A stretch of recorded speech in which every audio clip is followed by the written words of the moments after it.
Hey there, folks!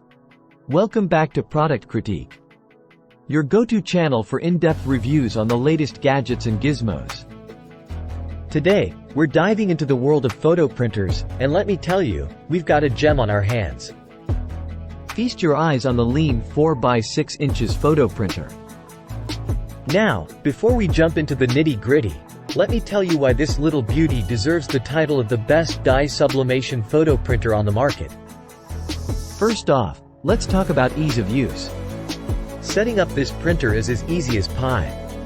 With just a few simple steps, you'll be ready to print your favorite memories in no time. Plus, its compact size means it won't take up much space on your desk. But what about print quality?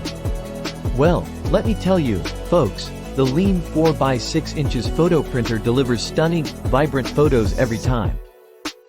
Thanks to its thermal dye sublimation technology, your pictures will come out looking crisp and clear, with colors that pop.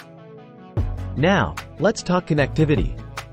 Whether you're an iPhone aficionado or an Android enthusiast, this printer has got you covered. With built-in Wi-Fi, printing from your smartphone has never been easier. Plus, you can print from up to 5 different devices simultaneously. And let's not forget about the Liene app. With this handy tool, you can customize your photos to your heart's content. Add filters, borders, and more with just a few taps. It's like having a photo editing studio right at your fingertips. If you're in the market for a top-of-the-line photo printer that won't break the bank, look no further than the Liene 4x6 inches photo printer. Trust me, you won't be disappointed.